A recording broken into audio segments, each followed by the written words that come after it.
J'ai voulu faire de mon travail le suivi de sportif parce que tout simplement j'étais sportif plus jeune et sportif élite. Et puis j'ai pas pu percer, j'ai voulu en faire un métier. Il a fallu attendre aussi entre 12 et 14 ans pour y arriver, où j'ai travaillé dans diverses structures, notamment au comité paralympique, au Team Belgium, dans le tennis professionnel et dans d'autres clubs professionnels.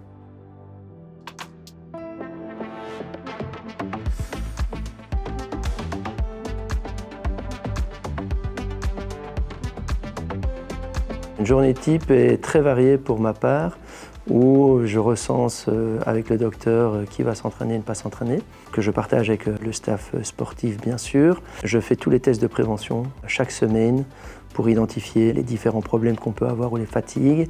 Et ensuite, on met en place des programmes et des protocoles spécifiques par joueur. Je communique beaucoup aussi sur le terrain avec les joueurs qui se plaignent de petites douleurs ou quoi, et on essaye d'adapter en live à l'entraînement.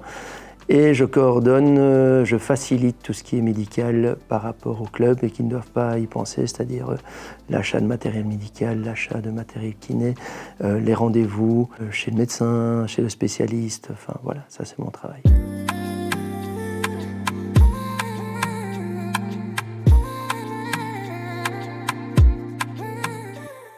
On va d'abord privilégier des assiettes qui vont répondre aux besoins énergétiques et aussi micronutritionnels des joueurs.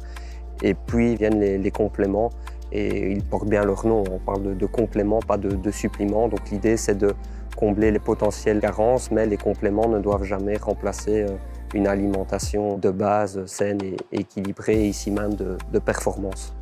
On peut notamment penser aux boissons énergisantes qui sont souvent confondues avec les boissons énergétiques, qui sont très riches en sucre, en plein d'additifs, plein de conservateurs. La caféine aussi, caféine qui, si elle est prise le soir, va entraver la bonne qualité du sommeil et tous ces aliments acidifiants qui vont aussi acidifier l'organisme, vont créer de l'inflammation et potentiellement créer des blessures. Et même les jus de fruits, même pressés, qui, de par leur haute teneur en sucre, peuvent avoir cet aspect un peu acidifiant. Et donc on va plutôt ici proposer des eaux aromatisées. Les jours de match, on va davantage charger les assiettes en glucides. Ensuite, ce sera de privilégier une bonne digestion et donc limiter les fibres. Le but, c'est d'être le plus léger possible au niveau digestif et aussi pondéral.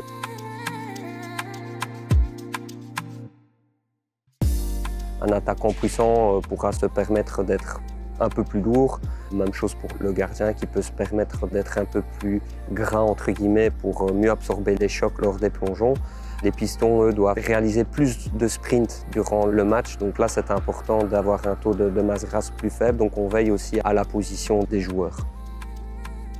Ils aiment bien un peu se challenger entre eux. Il y a une petite bagarre là parfois pour savoir qui est le plus fit. Ça leur permet de se motiver entre eux et ça facilite aussi un peu mon travail. Donc c'est positif.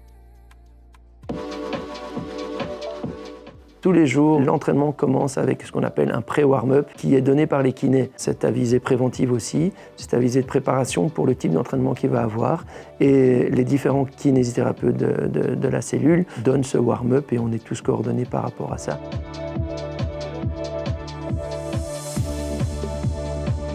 Ici, on travaille principalement avec bien sûr un médecin sur place, 4 autres kinés, un ostéopathe, un diététicien, et parfois aussi des accompagnateurs de vie. On ne va pas dire des coachs mentaux, mais voilà, des personnes qui travaillent plutôt l'aspect extérieur et mental des joueurs. Dans récupération mentale, il y a 2 mots. Il y a récupération et mental. Et si on passe par une bonne récupération sans pensée mentale, ça fait du bien à l'esprit. Donc c'est-à-dire que de pouvoir des fois couper dans la semaine par une journée off, que le joueur puisse passer du temps en famille, avec des amis, c'est plus bénéfique aussi dans la prévention des blessures. Donc il y a des gens qui vont avoir besoin de discuter avec des professionnels. Et donc même si tous les facteurs sont ouverts physiques, on peut se blesser parce que mentalement, émotionnellement, le joueur il traverse une passe un petit peu difficile et il risque de se blesser, tout simplement. Le fait de les suivre tout le temps, ça permet de bien les connaître et aussi d'être plus familier dans leur prise en charge. On les connaît mieux, on sait comment il va se plaindre, pourquoi il se plaint. Et certains vont être plus facilement blessés parce qu'ils font moins leur prévention, quoi, et d'autres, quand ils vont se plaindre, on sait qu'il faut faire attention. Donc ça, c'est quand on les connaît bien. Quand on les voit une fois de temps en temps, c'est moins le cas. C'est quand même une énorme force du club depuis que je suis là, c'est qu'il y a une vraie communication. Et donc encore comme aujourd'hui, 1 ou 2 joueurs qui ont des soucis, on adapte pendant l'entraînement. Le but, c'est pas de les retirer de l'entraînement, le but, c'est d'adapter l'entraînement. Et dans la mesure du possible, ça peut se faire, c'est pas toujours possible. Mais donc, je suis au milieu de tout le monde. Je vais vers le coach en disant là, il donne pas à 100%. Je vais vers le préparateur physique en disant cet exercice là lui fait mal. On conseille un autre exercice. Et ça se fait vraiment en temps réel. C'est un vrai investissement vraiment génial du club. Il faut le dire parce que c'est assez unique. On fonctionne avec des groupes WhatsApp et on est obligé de mettre aussi à chaque fois, chaque intervenant doit mettre un commentaire tous les jours sur sa journée de travail. Et moi, en fonction de ça, je tire des couleurs rouge, orange, verte. Rouge, il faut faire très attention, ça ne va pas. Orange, à faire attention, vert, tout va bien. Et en fonction de tout ça aussi, moi, je vais directement vers les joueurs et je vais directement vers les personnes du médical concernées pour les prises en charge.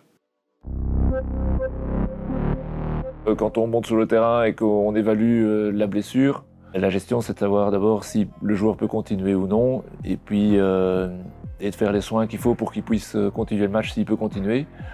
Et puis la gestion se passe surtout en aval après le match, soit directement après le match, soit dans les jours qui suivent. Pour anticiper les blessures, d'abord on essaye de les anticiper, c'est parfois compliqué parce qu'un joueur qui va recevoir un tacle assassin, on ne peut pas l'anticiper. Mais oui, ça passe par de l'analyse d'un nombre de données incalculables. Ça peut aller jusqu'au sommeil, à la récupération, ça peut être sur l'alimentation et puis tous les tests. Donc on essaie de rien laisser au hasard. La blessure la plus fréquente chez nos joueurs, depuis 3 ans, ce sont vraiment des coups, des contusions. Voilà, ça arrive souvent. On a bien sûr toujours les lésions musculaires, mais on a un ratio très faible de par ce travail d'analyse et de communication et de travail avec le staff sportif et la préparation physique.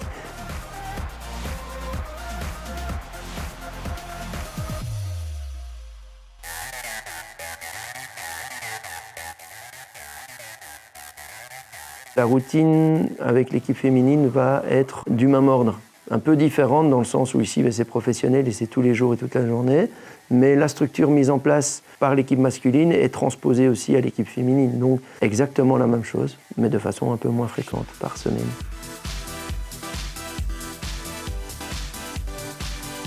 On dit toujours que dans le football, nous dans le médical, on a 2 matchs. On a le match avec l'équipe et on a le match médical. Et le match médical, c'est pas de blessés. On peut gagner demain 4-0 contre Anderlecht. Si on a 2 blessés, notre match est raté. Donc on sera partiellement content. Et si on gagne et qu'on n'a pas de blessés, c'est magnifique. Être coordinateur médical d'un club de foot, ce sont des sacrifices énormes. Alors on appelle ça un métier passion déjà. Ça demande énormément de sacrifices familiaux parce qu'on est beaucoup absent. Ça demande des sacrifices personnels parce qu'on n'a pas la même vie que tout le monde dans le milieu du foot ou du sport professionnel. Ça demande des sacrifices financiers parce qu'on gagne toujours mieux sa vie dans son cabinet. Les émotions que procure ça et cette passion, voilà, les sacrifices. Mais en dehors de ça, c'est pas une personne, c'est une famille qui doit faire des sacrifices. Et c'est une famille ou c'est une entité qui fait les sacrifices pour pouvoir réaliser ce travail magnifique.